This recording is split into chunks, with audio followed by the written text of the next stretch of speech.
Aerobatics is a sport that has grown in popularity over the years, with South African pilots holding their own in international competitions.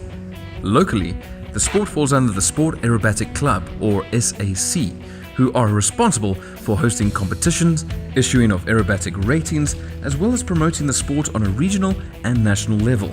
We visited the Vereeniging Airfield, which hosted the Gauteng leg of the SAC national competition, to find out more about this exciting sport.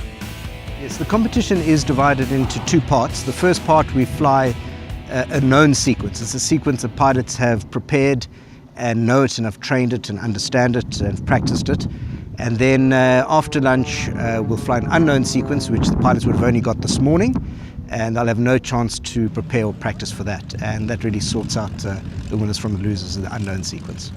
The aircraft that we're flying today is a real mixed bag. We've got 1970s technologies, Pit Specials. We've got Zlin 50s from the former Soviet countries, and we've got Yak 55s, all the way through to the ultra-modern, extra 330 SCs, which are without a doubt the premier aerobatic aeroplane for competition today.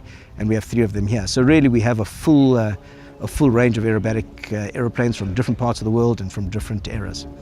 What drew me to the sport originally was a flip in a Pit Special that was meant to be a 20-minute flip, and I just got so hooked that I spent then the next 2 weeks and 9 hours training with a particular instructor.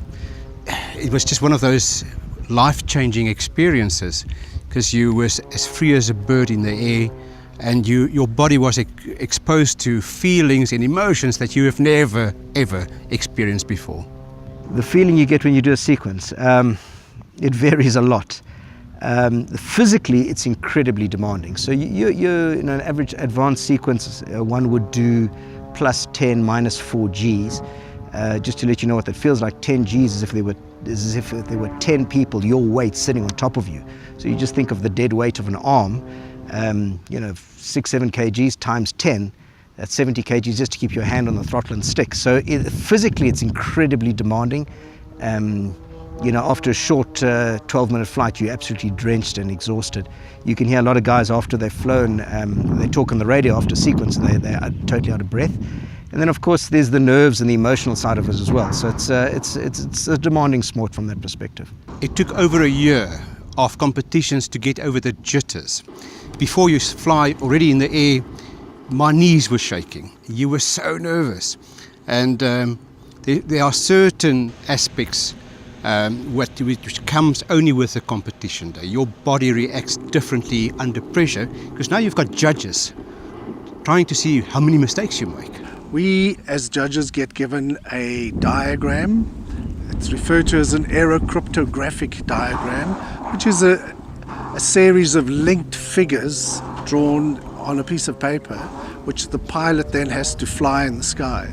So to judge the pilot, you've got to be able to assess the deviation from the norm, in other words. So in a case where a figure on the sequence provides for a vertical lineup, if the pilot does not fly vertical, there's a downgrade for the degree of deviation from the vertical.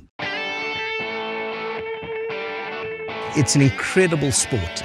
You'll find that it's very different to air shows. We're not here to show off. You'll find there's very little in the way of prima donnas here. New members are very, very welcomed here. You'll find it a warm, friendly, safe environment where we'll take a junior pilot and work with them and work them up the ranks and get them to a high standard.